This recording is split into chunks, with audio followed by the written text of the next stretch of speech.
स्वतंत्रता का पाठ पढ़ने के बाद हम आते हैं आज उसके प्रश्न उत्तरों पर। तो ये चैप्टर 2 स्वतंत्रता नाम का जो चैप्टर है उसके सभी प्रश्न और उत्तरों को सारगर्भित रूप से समझेंगे। और इसकी जो अ, कक्षा है वो पहले ही हो चुकी है। तो आज हम प्रश्नों को देखेंगे। तो सबसे पहला प्रश्न हमको मिलेगा, स्वतंत्रता से क्या आशय है? क्या व्यक्ति के लिए स्वतंत्रता और राष्ट्र के लिए स्वतंत्रता में कोई संबंध है? यानी कि व्यक्ति के लिए स्वतंत्रता और राष्ट्र के लिए स्वतंत्रता, दोनों में कोई संबंध है? तो देखते हैं आगे कि क्या संबंध है। तो व्यक्ति पर बाहरी प्रतिबंधों का न होना या व्यक्ति की अपनी क्षमताओं को विकसित करने और आत्म अभिव्यक्ति के अवसर प्राप्त करने की स्थिति है। ठीक है। तो बाहरी प्रतिबंध यानी कोई बाहरी रोक टोक न होना व्यक्ति पर क्या है? स्वतंत्रता है। और व्यक्ति की अपनी क्षमताओं को विकसित करने यानी कि बढ़ाने, विकसित करने और आत्म अभिव्यक्ति यानी कि जो उचित है उतना बोलने की जो अवसर प्राप्त हो रही है वो स्वतंत्रता है। ठीक है। ये तो व्यक्ति के संदर्भ में हो गया। दोनों में, ये दोनों के बीच गहरा संबंध है। तो संबंध क्या है? एक राष्ट्र ही अपने नागरिकों को स्वतंत्रता की गारंटी दे सकता है। यदि राष्ट्र परतंत्र है यानी कि गुलाम है तो उसके नागरिकों की व्यक्तिगत स्वतंत्रता का कोई मूल्य नहीं रह जाता। यानी जब तक देश गुलाम है तो नागरिक भले ही अपने मन का कुछ भी कर पा रहे हों, वो गुलाम ही माने जाएंगे। ठीक है। चाहे अपने मन का खा रहे हों, पहन रहे हों, घूम रहे हों, बोल रहे हों, लेकिन वो गुलाम ही माने जाएंगे क्योंकि उनका देश गुलाम रहेगा, राष्ट्र गुलाम रहेगा। तो वहीं नागरिक को स्वतंत्रता ही एक राष्ट्र को लोकतांत्रिक और जीवंत बनाती है। ठीक है। तो नागरिकों की स्वतंत्रता ही राष्ट्र को क्या बनाती है? लोकतांत्रिक और जीवंत। यानी कि यदि राष्ट्र में नागरिकों को स्वतंत्रता नहीं है तो वह राष्ट्र लोकतांत्रिक तो नहीं होगा, फिर तानाशाही हो जाएगा या कि अन्य कोई शासन व्यवस्था का हो जाएगा, पर लोकतांत्रिक नहीं रहेगा, जीवंत नहीं रहेगा। यानी कि जहाँ विरोध ही नहीं हो सकता, जहाँ समर्थन ही नहीं हो सकता, नागरिकों को स्वतंत्रता ही नहीं है, फिर वो कैसे पता चलेगा कि ये राष्ट्र उन्नति कर रहा है, जीवंत है? वो तो एक स्थिर हो जाएगा ना। फिर दूसरा प्रश्न देखते हैं, स्वतंत्रता की नकारात्मक और सकारात्मक अवधारणा, निगेटिव और पॉजिटिव क्या है, उसकी अवधारणाएं देखेंगे। तो नकारात्मक स्वतंत्रता वह है व्यक्ति जो चाहे करे, राज्य को रोकना नहीं चाहिए। यानी राज्य नहीं रोके व्यक्ति को, जो व्यक्ति का इच्छा है वो करे। हाँ, सीमाएं हर चीज़ की हैं। यानी कि अगर व्यापार कर रहा है तो वो स्कूल या सार्वजनिक स्थल में जहाँ खतरे की संभावना है वहाँ पटाखे का बिजनेस नहीं करेगा, फैक्ट्री नहीं लगाएगा, है ना। तो इसके बाद यह है कि यह एक ऐसे क्षेत्र की बात करता है जहाँ कोई बाहरी सत्ता हस्तक्षेप ना करे। यानी कोई बाहर का व्यक्ति या कोई बाहरी सत्ता दखल ना करे। ठीक है। और ये जो नकारात्मक स्वतंत्रता है इसके प्रबल समर्थक माने जाते हैं J.S. मिल, एडम स्मिथ। ठीक है। इसके बाद क्या है आगे? तो सकारात्मक स्वतंत्रता। सकारात्मक स्वतंत्रता का मतलब है सुविधाओं की उपस्थिति, व्यक्ति को अपना विकास करने के लिए उचित अवसर मिलना। पहले में हमने क्या देखा है कि यहाँ ऐसा होगा कि सरकार रोक टोक नहीं करेगी। ठीक है। कोई रोक टोक नहीं करेगा, जो व्यक्ति कर रहा है करने दिया जाए। दूसरे में ये है कि व्यक्ति करना तो चाहता है पर उसे अवसर नहीं मिल रहा, तो सरकार उसे अवसर उपलब्ध कराए। बस बेसिक अंतर ये है कि एक में व्यक्ति अपनी इच्छा अनुसार कर रहा है, दूसरे में करना चाहता है पर उसके पास संसाधन नहीं है, अवसर नहीं है। तो सरकार क्या ये दायित्व है कि वो उसको अवसर दिलाए। जैसे व्यक्ति पढ़ना तो चाहता है लेकिन यदि उसकी स्थिति नहीं है पढ़ने की तो उसको शिक्षा का अधिकार हो। ठीक ना। तो फ्री में शिक्षा 14 वर्ष तक दी जा रही है।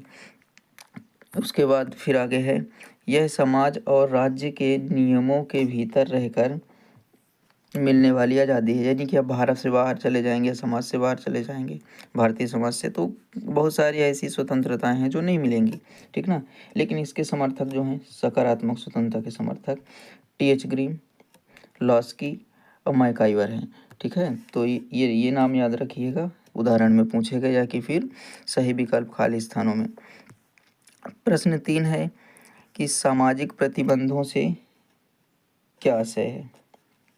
प्रतिबंध यानी रोक, सामाजिक रोक से क्या आशय है। क्या किसी भी प्रकार के प्रतिबंध स्वतंत्रता के लिए आवश्यक है। यानी कि अगर प्रतिबंध लग गया तो क्या स्वतंत्रता के लिए आवश्यक है, यानी रोक टोक भी आवश्यक है क्या।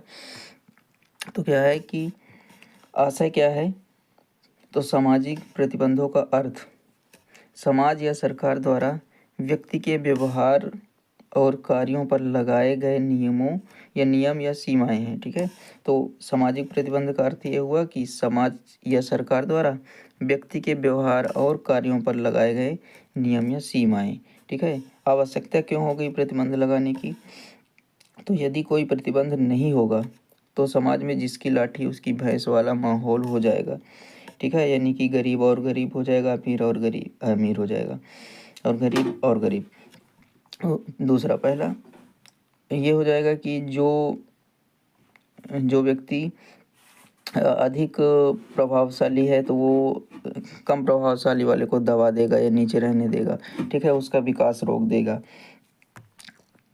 ठीक है, और इसके बाद क्या है, दूसरों की स्वतंत्रता की रक्षा करने और टकराव रोकने के लिए उचित प्रतिबंध जरूरी है। बिना नियमों के स्वतंत्रता स्वच्छंदता मानी जाती है। ठीक है, यानी कि मनमानी, स्वच्छंदता मनुष्यों में नहीं होनी चाहिए, है ना। हम कभी कभी ऐसा हमारा मन करता है कि जो नहीं करना चाहिए। ठीक है, जैसे हमको कोई नहीं रोक रहा किसी काम से, लेकिन हम अपने आप को ही रोक लें कि नहीं यार ये तो नहीं करना चाहिए, है ना। तो वो तो हो गया स्वतंत्रता। लेकिन स्वच्छंदता में यह है कि अरे कर लेते हैं जो होए। ठीक है, यानी कि जानवरों वाला, जानवर का जो मन करेगा वो करेगा, उसको जानवर अपने आप को रोकता नहीं। ठीक ना, जैसे सुअर का मन किया कीचड़ में जा, कीचड़ में वो नहा रहा है। ठीक है, उसको नहीं लगता कि ये सही है कि गलत है, बस उसका मन किया और वो चला गया। वो साफ पानी में भी जा सकता था, पर वो उसका मन है, मनमानी है, वो कर सकता है। ठीक है, लेकिन अब मनुष्य का मन भी करे तो वो नहीं जाएगा। हालांकि मन करेगा नहीं, पर यदि किया तब भी वो नहीं जाएगा। ठीक ना, क्योंकि वो अपने आप को खुद रोक रहा है। तो स्वच्छंदता क्या मनमानी बन जाती है। ठीक है, तो ये हो गया कि सामाजिक प्रतिबंध से क्या आशय है, तो अपने आप में प्रतिबंध लगा लेता है इंसान, वही है।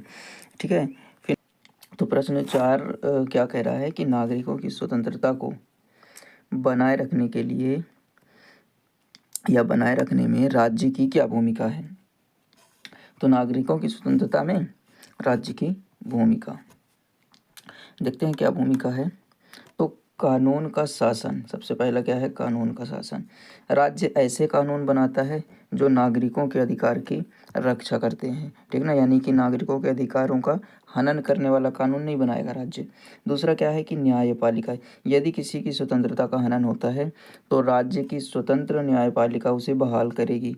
ठीक है, जैसे हमको संविधान में मिले हैं 6 मौलिक अधिकार। ठीक है, मौलिक अधिकार मिले हैं जो कि क्या है, समानता का अधिकार, स्वतंत्रता का है, इसके बाद शोषण के विरुद्ध अधिकार है, धार्मिक स्वतंत्रता का अधिकार है, और है संस्कृति व शिक्षा का अधिकार। ये तो 5 हो गए। लेकिन अगर इन अधिकारों को कोई हनन करता है, कोई रोकता है या इन अधिकारों को छीनता है व्यक्ति से, तो इसके उपचार के लिए व्यक्ति के पास एक विकल्प है कि वह संविधान के अनुच्छेद 32 के तहत वो क्या कर सकता है, सीधे सुप्रीम कोर्ट जा सकता है और वह सुप्रीम कोर्ट को सूचित कर सकता है कि किसी व्यक्ति ने या किसी संस्था ने या सरकार ने उसके अधिकारों का हनन किया है।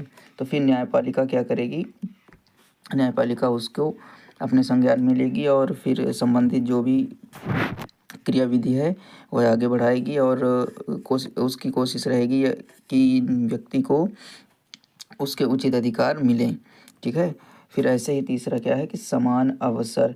अवसर किसके, राज्य गरीबी, अशिक्षा और भेदभाव जैसी बाधाओं को दूर करता है। यानी गरीबी दूर करने के लिए रोजगार देगा, अशिक्षा दूर करने के लिए कक्षा 8 तक निःशुल्क शिक्षा दे रहा है। फिर भेदभाव जैसी बाधाओं को दूर करने के लिए जैसे छुआछूत नहीं होगा, अमीरी गरीबी का भेदभाव नहीं होगा, जातिगत भेदभाव नहीं होगा, ताकि हर व्यक्ति या हर नागरिक अपनी स्वतंत्रता का आनंद ले सके। ठीक ना, क्योंकि जहाँ बाधाएं आती है वहाँ स्वतंत्रता का आनंद नहीं हो सकता है। ठीक है, फिर आगे चलेंगे तो हम पाएंगे प्रश्न 5।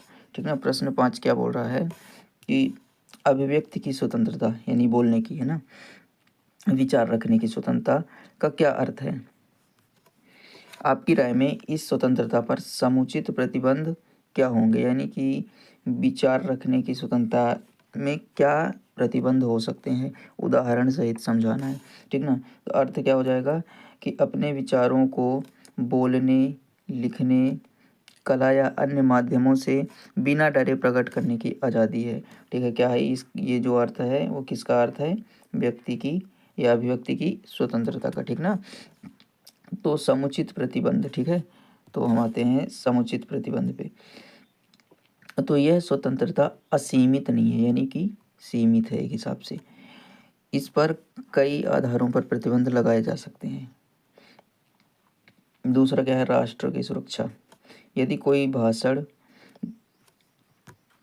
तो दूसरा है राष्ट्र की सुरक्षा और पहला है समुचित प्रतिबंध, यानी कि स्वतंत्रता असीमित नहीं है।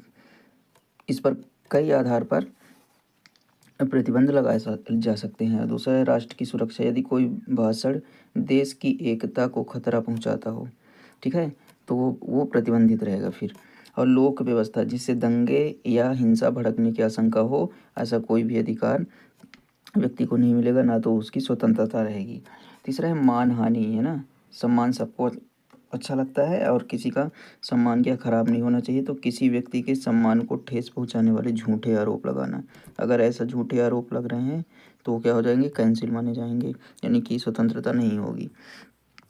देखिए, एक्सेप्शन की बात करें तो आज प्रतिबंध में तो बोलने के लिए तो हम कुछ भी बोल सकते हैं, हमको आज़ादी है, लेकिन सुनने वाले को भी क्या है? अधिकार है कि वो कुछ भी सुन सकता है। लेकिन यदि हमारे देश के खिलाफ है कोई व्यक्ति, तो हम उसको अपने देश की गुप्त जानकारी तो नहीं दे सकते। तो वहाँ पे क्या होगा? ये प्रतिबंध रहेगा। फिर बोलने का है तो हम संविधान का विरोध तो नहीं कर सकते, क्योंकि पूरे भारत के विभिन्न स्थानों से अलग अलग लोग आए थे, सब काफ़ी शिक्षित थे जिन्होंने संविधान को बनाया और हमने स्वीकार भी किया। तो अब हम उसका विरोध तो नहीं कर सकते, तो संविधान के विरोध में कोई भी बात नहीं बोली जाएगी। ठीक है, किसी के सम्मान को ठेस नहीं पहुंचाया जाएगा। ठीक ना, किसी को ज़बरदस्ती नहीं कहा जाएगा कि तुम किसी धर्म को मानो। ठीक है, तो स्वतंत्रता क्या है? उस पर प्रतिबंध रहेगा अगर आवश्यक है तो। ठीक है, इसके बाद हम आएंगे तो कहाँ पहुँचेंगे? Thank you.